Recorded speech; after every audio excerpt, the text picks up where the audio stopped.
Hey, I'm Alex Radcliffe from Board Game Co., and this is not a typical video you'd see on the channel. Although if you watched the video from yesterday or 2 days ago, depending on when I schedule these, this is just a follow-up to that video. Long story short, I lost 40 pounds in the past 7 months. If you look at the video from, again, yesterday or 2 days ago, whichever one it is, if you look at that other video, you'll see, hopefully, the difference between me then and me now. That was 7 months ago, and honestly, in that video, I was already down like 5 to 10 pounds, and I filmed that at the start of this weight loss progress that I had started to make. So, I'm going to go over a bunch of things here, but first of all, if you are a typical viewer of the channel, if this is for you, great. If not, that's also fine. If you're someone who found this because of the algorithm, because I think videos like this tend to hit the algorithm a bit more, welcome aboard! This is a board game channel where I tell you all about the board games that I love on a regular basis. Once in a while I do videos that are not board game related, like this video over here. This is basically me talking about what the past 7 months have been like, where things are, what's worked for me, kind of just going over a bunch of things that, if you are someone that has struggled with weight loss, I think these things can be helpful. I have struggled with weight loss my entire life. I've gone up, I've gone down. I'm always up 50 pounds, then down 50 pounds, then up 50 pounds, then down. And I think this time I'm probably down forever, because the biggest takeaway I have is that for the first time in my life, it doesn't feel like dieting. I have struggled with weight my entire life. Again, this video 2 days ago covers all of this stuff, covers my whole backstory and that. Not my whole backstory, I'm not like a superhero, but like the weight loss backstory. But the very short version of it is I have always gained weight and then eventually gotten to a point where I was frustrated enough and then lost weight. The entire time along the way, I'd be trying to lose weight unsuccessfully. Eventually I hit a certain number where I'm like, this is unsustainable, and then I do something drastic and I lose weight, and rinse and repeat. I'll also say, no judgment at all. None of this weight loss has been with the use of any GLP-1 medications of any kind. No judgment at all to those who use it, but if you're someone who's attempting weight loss without those, this might be relevant, as opposed to like, hey, I did this, this, and this, and also took a GLP-1 drug. So just worth being mindful of that. Again, zero judgment. Do what's right for you. Speak to a doctor. All of that stuff, I think that can be incredibly helpful. It's just everyone depends on where you are. But that said, I have consistently struggled with gaining weight, trying to lose it, failing, and eventually powering through because of sheer frustration. And the main difference is I feel like I'm eating more food and better food than I ever have in the past. And that's while being on a calorie deficit. That's while being, less calories than my body's consuming, and therefore losing weight. Again, I've lost 40 pounds over the past 7 months. I still kind of want to drop another 4 or 5, and then from there I'll go into maintenance mode, which is not going to drastically change what I'm currently doing. That's the biggest thing for me. The biggest thing for me right now is I am not going off my diet, because my diet has me feeling healthier, eating more, and eating better food than I ever have before. I hesitate to call it a diet so much as a lifestyle at this point. So I'm going to break this video into separate chunks. Feel free to look at the timestamps to see which chunk is relevant to you, or just listen to the whole thing. But I'm going to start off with a typical day for me. What I'm about to tell you is a typical food day that is genuinely on a calorie deficit the entire time. I generally start my day with a coffee. I have shifted up my coffees the way I have in the past. I've changed the type, the things that go into my coffee. Currently, I generally start myself with off with a banana cream cold brew, which is basically it's a protein coffee. Tastes delicious. I'll get to some recipes later and stuff. But basically, it's a morning coffee that's not just the reason I'm talking about the type of coffee, it's not like black coffee. It is a full-on creamy, delicious coffee that I absolutely adore. Have it every single morning. I generally am not a breakfast person, so I don't do that. I'm not saying you should skip breakfast. Generally, studies show that it's actually better not to. For me, it just doesn't fit into my lifestyle as much. I find that I just don't need breakfast. But then I do have lunch, and I have a much better and more delicious lunch than I ever had in the past. I do rotate a whole bunch of things. Currently, my go-to, though, my main thing that I tend to have is a cottage cheese, blueberry, peanut butter bowl that is absolutely delicious, chock full of protein. We're going to talk a lot about protein in this video. Absolutely insane. I will link to the recipe down below. I'll tell you about it. But basically, it's cottage cheese, some PB Fit, which is basically the substitute peanut butter, combined with frozen blueberries that you heat up for 30 seconds in the microwave or on a pan or whatnot. I do the pan, you do you. And the whole thing gets mixed together, and it's absolutely delicious and filling and keeps me going the entire day.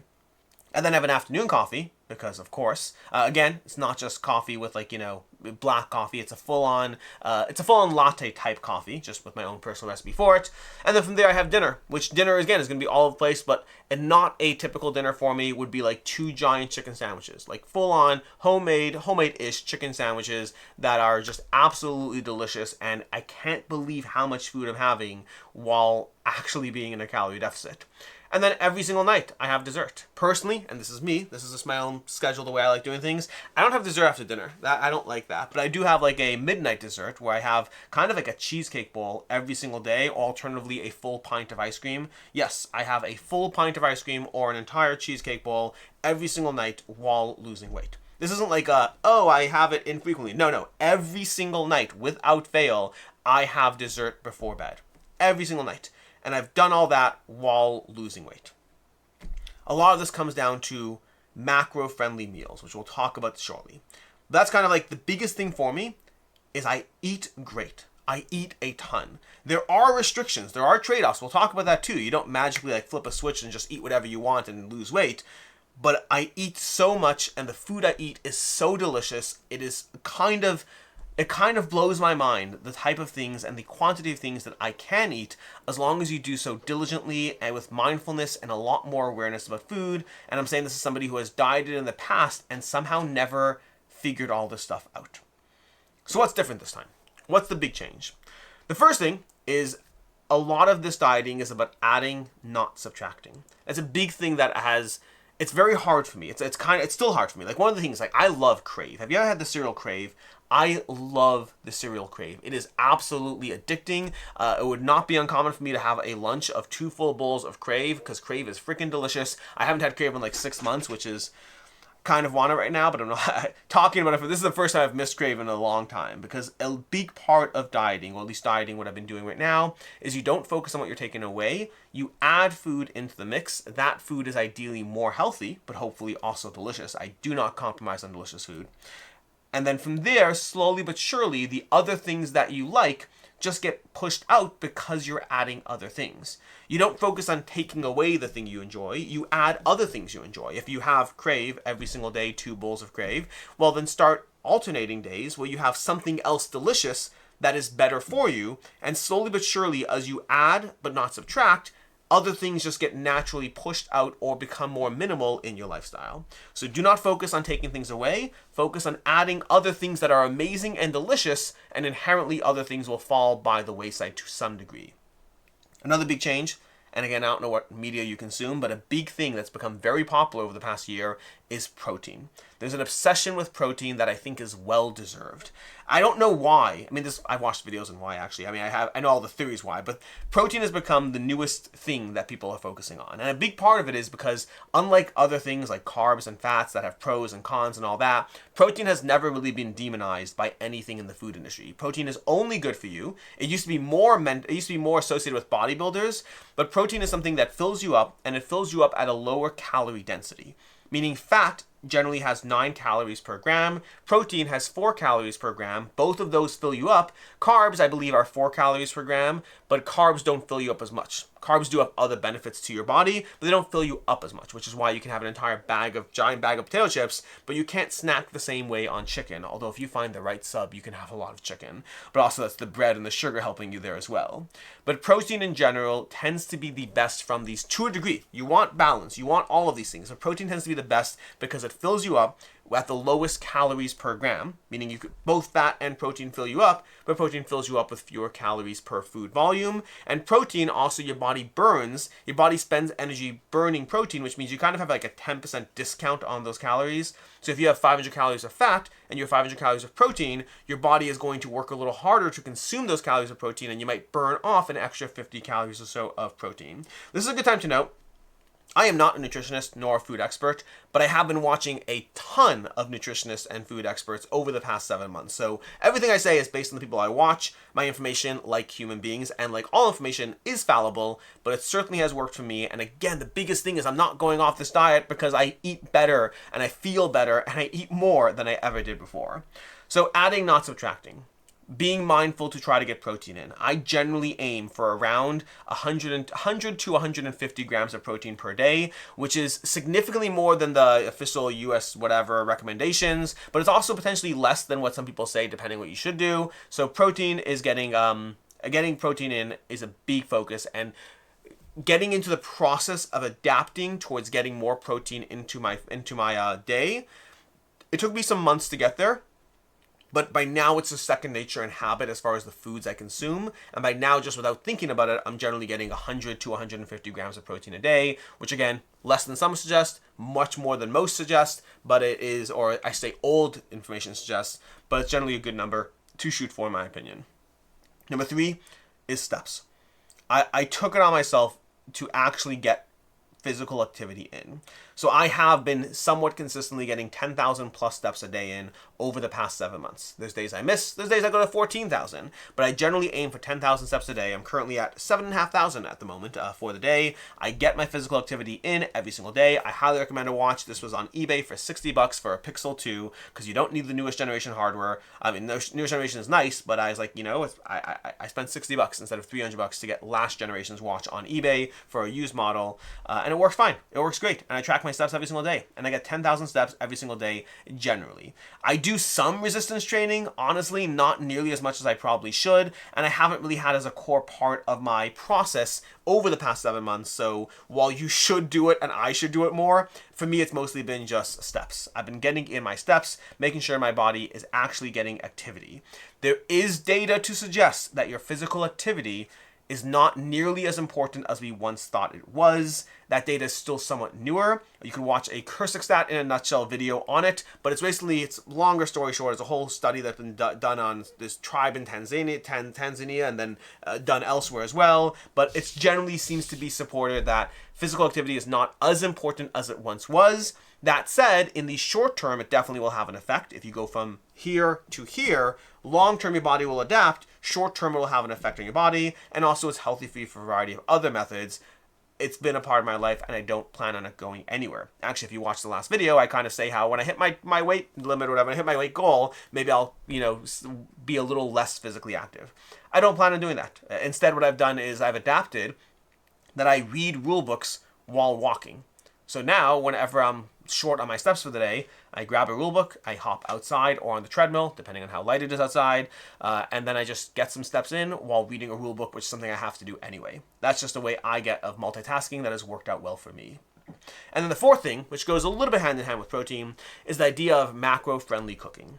Macro-friendly foods, macro-friendly cooking, macro-friendly recipe is the idea of finding ways to make food that are both delicious and good for your macros. Macros is generally the short term of, balancing your carbs, your fat, and your protein, making sure you're getting food that is good for you or it has balance to it, not purely all sugar, not purely all whatever. It is good for you overall, but doing so in a way that is better for you. If you go out to, Chick-fil-A and you get a chicken sandwich, you're generally going to be looking at, something to 700 to 800 calories, somewhere in that range, depends on what you get, for the same sandwich I make at home that has more protein in it and is literally like half the calories, less than that. Like, I think the things I make, they are full, delicious sandwiches. I am not compromising on how, again, trust me when I say I like food. And I know when a recipe substitution is compromising and when it isn't. There are some things that have some degree of compromise right now.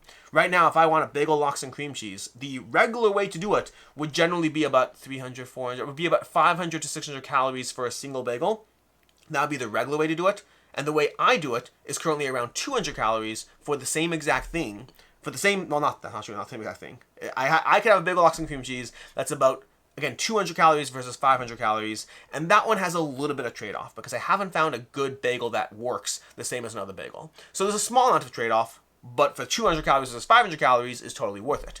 Versus the chicken sandwich I'm having, it is a good chicken sandwich. I'm just telling you right now, it's a good chicken sandwich. It is ridiculously delicious, and it's like 300 calories versus 800 calories, and that's true for other foods. I have peanut butter and jelly sandwiches that are like 200 calories a piece versus the same 400 to 500 calories it would be for a normal peanut butter and jelly sandwich. I can have 2 to 3 peanut butter and jelly sandwiches for lunch, and that is within my calories for the day. The amount of substitutions and adjustments and things like this that I have found that work within macro-friendly cooking, the idea of just finding things that work for you, that are delicious, that do not compromise, or if they do compromise, it's at least worth that trade-off, It is the biggest part of why I'm able to be where I am right now, of why I was able to lose 40 pounds over the past 7 months and still plan on losing more and don't plan on changing this because I eat better than I ever did before.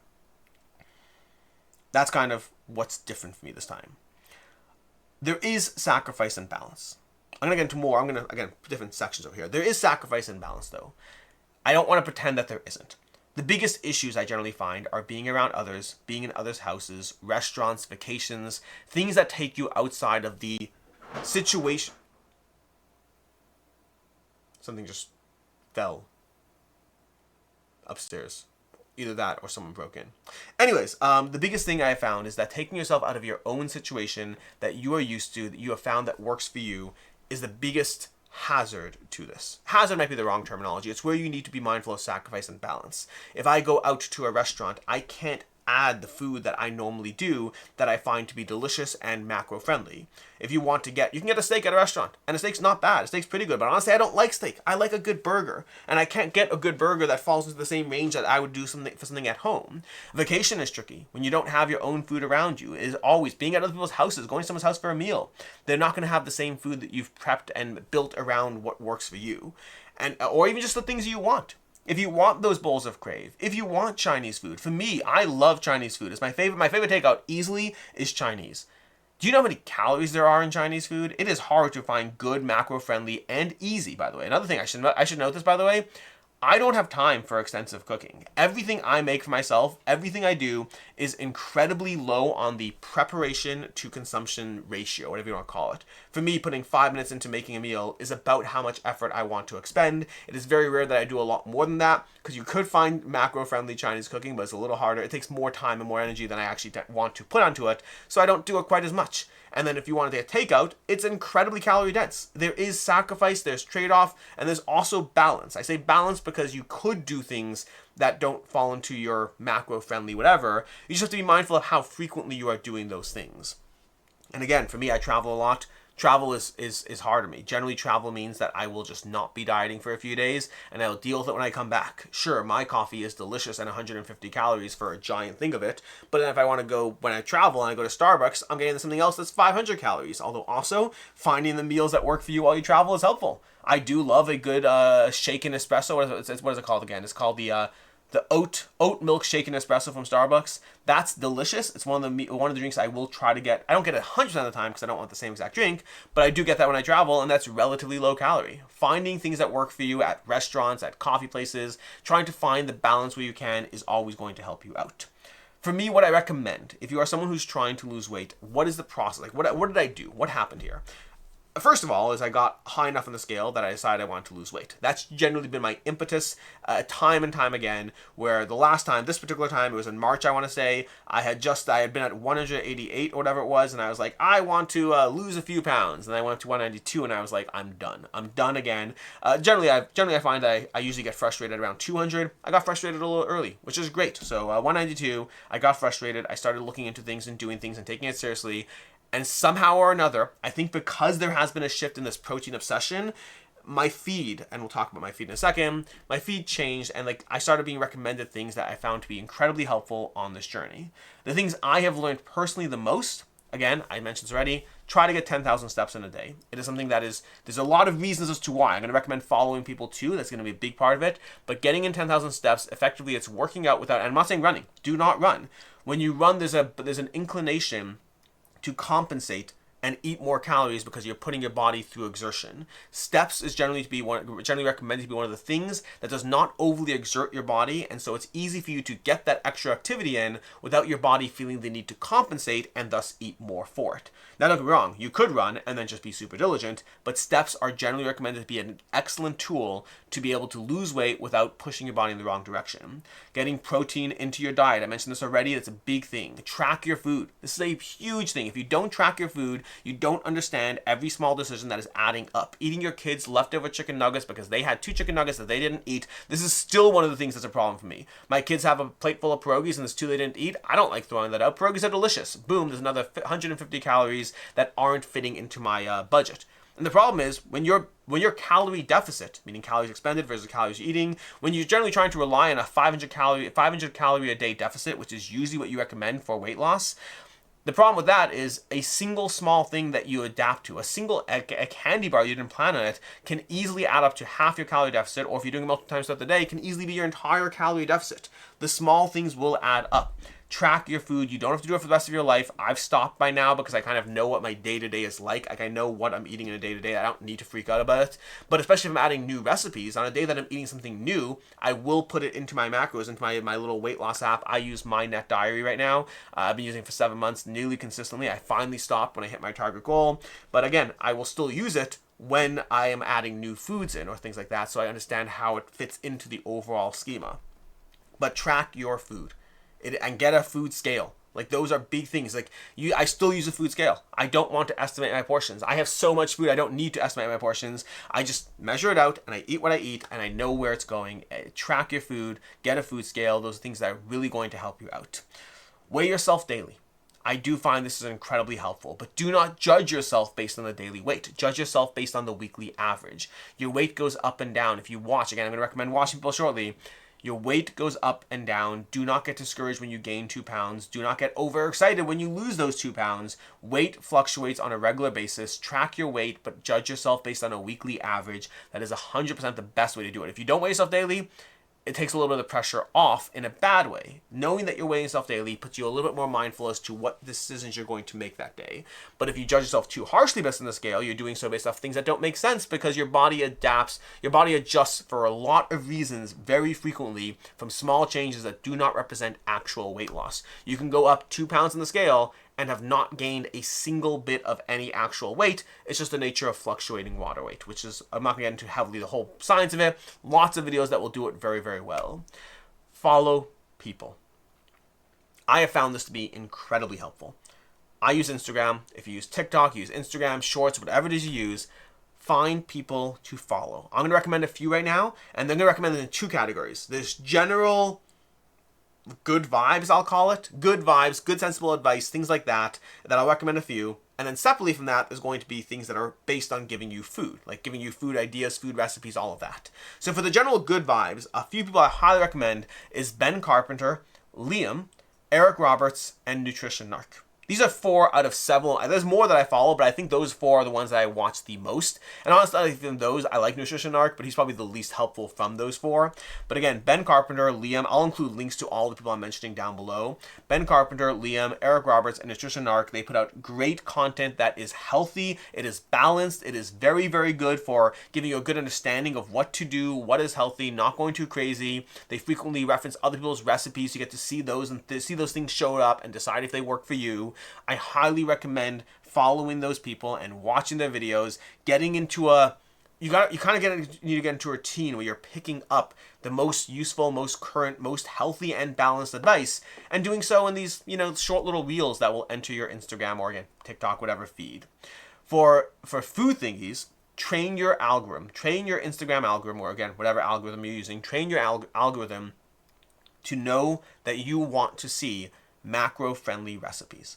This is not super hard. It takes a little bit of time, but honestly, if you just punch in, type in protein-friendly recipes or macro-friendly recipes, or start watching videos from these people I'm going to recommend, and then as your algorithm continues to send you more of those, watch them and you'll slowly pick up. Your algorithm will learn what you like, and it'll send you things like this. This is how I found all of these people, by the way. All of these people aren't things that I walked into some sort of list and found. My algorithm slowly showed me these people, and these are the people I found the most helpful over time. In this category, again, I'll give you some recommendations. There's going to be flexible dieting lifestyle. This is, guys, all about macro-friendly recipes. A little more work for stuff, but I haven't done as many of it because of that, because, again, I try to do very, very easy recipes. But overall, when I have done this stuff, absolutely phenomenal stuff. This fitness product finder.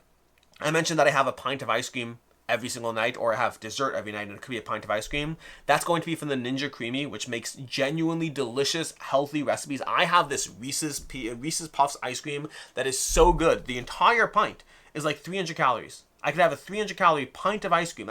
That same pint of Ben & Jerry's would be like 1,200 calories, and I could have it every night, and it's filled with protein, which means I'm also getting that 10% discount on top of it. It is absolutely delicious. Highly, highly recommend that you follow, again, variety channels. Get a Ninja Creamy if you want to look into that. But Fitness Product Finder will usually give you a lot of Ninja Creamy recipes that are absolutely amazing. Train with Jay. a generally good channel, one of the things I find very helpful is she'll often show you Starbucks recipes and show you low calorie but also good options that she subs in for those. She has a lot of other things in there as well, but that's particularly the area I find her most helpful in. There's Protein Recipes Daily. This is a channel that aggregates a lot of other channels. One of the things I like about it is I have found other channels because of it, because they show you generally protein-friendly recipes and whatnot, macro-friendly cooking, but they reference other people, and then you'll follow those people and see which ones you like. Similarly, there's Stealth Health. Stealth Health has an entire meal plan recipe, meal plan crock pot, whatever, slow cooker meal planning that is incredibly helpful if you want to be able to do, again, I put maybe 5 minutes per meal. Sometimes something like this, I might put 30 minutes into prepping a bunch of things that are delicious, amazing, good quality substitutions that really, really work for you. This last one, I can't pronounce the name, but Ganja Gwyn or something like that. She puts out on a regular basis, she has this Cheesecake Monday series. I have my own cheesecakes that I make, my own little cheesecake recipes that I absolutely love. And again, it's not really cheesecake, but it is so good. I have these nightly. Like I have a full bowl of cheesecake nightly that would easily be like 1,000 calories, if not more. And for me, what I'm having it is probably around 270 to 300 calories, somewhere in that range. And it's absolutely delicious. I cannot get enough of them. I have a few recipes of my own. Feel free to reach out if you want my specific recipes. But Ganja Gwyn generally does these kinds of recipes. I've tweaked to my own personal desires what I want, but she has all of these variations that are worth checking out and trying and finding the ones that resonate for you. I do think dessert is a good part of a good balanced diet. Knowing that you get to have dessert every single day means it doesn't feel like a diet. You do have to make sure it works within your calories. So there's going to be a list of people that I just find, again, so many more, but that's a list of people. I also find, by the way, that whenever I find recipes, I save them. I've saved so many recipes and I try different things. Find the meals that work for you. Find the meals that you like, whatever it is, again, whether it's desserts, whether it's treats, whether it's meals, find things that absolutely work for you, that constantly experiment to find good food. I have done this. Coffee for me was a challenge for a while. I was able to, because again, I said it's not about removing, it's about adding. But whenever I add other things, there are so many things that I add that are so good. Even fast food, like, even things like, being able to go to a restaurant and get something like tacos versus Chinese. Tacos are going to be so much more healthier even though you're having tacos. So like, there's a lot of balance to trying to find things that are worth adding to push out the things that are not as good for you. The big thing for me, not big thing, for me though, that process takes time. Coffee it took a long time, and I think even now, coffee's not 100% where I want. Something about a good, delicious 400-calorie latte just can't be beat. So far, at least so far. I've gotten close. I've got to 90% of the way there, but when I go on vacation, I just have my lattes, and that's part of the balance that I have. But other foods, there's no trade-off. Those cheesecake, like I have had real cheesecake since having my diet cheesecake, and I prefer my diet cheesecake, and it's a quarter of the calories. Ice cream, don't think I prefer my ice cream. I think it's on par. A pint of my ice cream that I make versus a pint of Ben & Jerry's, I'm just as happy with my pint of ice cream. It's not better, it's just as good, and it's a quarter of the calories. Again, my chicken sandwich, just as good as something you'd get at a restaurant. For me, at least, I personally find it to be just as good. There's no trade-off. Those bagels, lox, and cream cheese, minor amounts of trade-off. Meaning you want to be aware of when there's trade-off and when there isn't, and then try to find that balance. Those peanut butter and jelly sandwiches I have, it's like, again, this is small stuff here. Okay, so I'm just going to tell you about my peanut butter and jelly sandwich, because honestly, it's really easy. Get keto bread. Keto bread, in general, I like keto bread. You want to find the ones that work for you. I've experimented with different brands, but at this point, I have keto hot dog buns, keto burger buns, and keto bread, and keto bagels. The only one that I find there to be a trade-off on is the bagels. The rest of them, I have found substitutes that are absolutely delicious and amazing. Keto bread, replace it with that, and boom, you've already replaced a big chunk of the calories. Then replace regular jam with sugar-free jam, assuming you don't mind the taste. I don't. And then for me, this is the harder part of it, I make my own fake peanut butter. If you want the recipe, let me know. I'll link to it in some way. But it's not my recipe. It's a recipe that I found. But I make my own fake peanut butter that I have a general container. There's a little bit more work that goes into this, by the way. If you are going to basically pursue a lifestyle where you can eat so much delicious food while actually losing weight while doing so, there's a trade-off, and some of the trade-off is time. Instead of buying a jar of Jif peanut butter, I make my own peanut butter. It's not that hard. It takes me like 4 minutes to make it, but it basically does the job, and I end up having these peanut butter and jelly sandwiches that are incredibly low calorie, reasonably high in protein, at least compared to the regular thing, and taste delicious. Find the foods that work for you. Find the foods that you want to fall back on. Constantly experiment. I think it's a big thing. Even if you have foods you like, constantly find and try to add new foods, because you'll see that you'll constantly adapt and adjust to the things that work best for you, whether it's a balance of cost, a balance of time, a balance of what you like the most. I have gone through phases in this diet. I've gone through so many phases of, ooh, I love this particular meal, and now I don't have it anymore. But I also have staples that I've been relying on heavily for the past 7 months that haven't changed. There's a lot of adjustment, a lot of things that you will learn along the way. Embrace all of it. At the end of the day, be balanced. Allow yourself to enjoy life, but to do so with mindfulness. You won't do everything perfectly, and build that into your diet. A good general rule of thumb is 80% of your food should be the things that are working for you, and 20% is enjoying life. For me, that usually comes in the form of travel, being at friends' houses, going out to dinner with friends. Things like that is usually where I spend my greater allowance. That and my kids' leftover chicken nuggets and pierogies and things like that. Allow yourself to have balance. Allow yourself to enjoy things. But if you do start making slow changes of what you add. If diet soda works for you, because it does for me, have diet soda. And like so many things about whether diet soda is bad for you. It's not. All studies seem to show it's not bad for you. Look into whatever. I'm incredibly grateful that after, I've been struggling with my weight since 8th grade, which makes me 13. So I've been struggling with my weight for 24 years, always going up till it eventually goes down. This is the first time ever that I haven't been waiting to be off the diet, because I never planned on going off the diet. To me, going off the diet isn't a concept. When I have those calories back, I'll do so by being a little bit more free, getting Chinese food a little bit more. But my day-to-day isn't going to change. My day-to-day, hello, you little munchkin. My day-to-day isn't going to change. My day-to-day is still going to have, okay, no, not the shoulder day.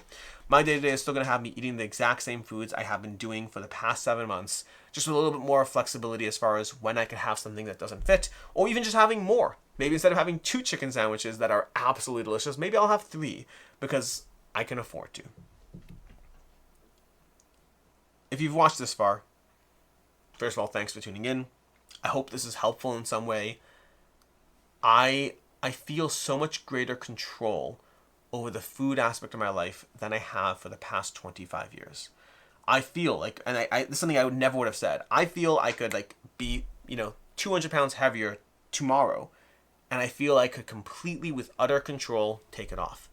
Because currently I have been able to lose weight while eating better and more than I ever have in the past. And that's not something I ever felt when I lost weight. In the past, it always felt like a struggle. It always felt like a chore. I always couldn't wait until the diet was over. And so if this helps one person lose weight, if this helps 2 people lose weight, if that's something you want for yourself, if you don't want them, do it, live your best life. Do you. But I know a lot of people, I think studies show, I think 60% of Americans say they want to lose weight, something like that. So if you find yourself within that 60%, this is a lifestyle change in a lot of ways. But lots of ways don't necessarily have to be. There's small ways in which you can add things to your life that just make it slightly healthier. Or in my case, it was a major overhaul just in the nature of the types of foods I eat and the way I eat, but with a net good in the sense that I feel better, I eat more, the food tastes better, and I'm doing all that while being able to control my weight. In any case, until next time, I'm Alex Radcliffe from Board Game Co. Hope you found this video helpful and useful, and as always, I hope you have a good one.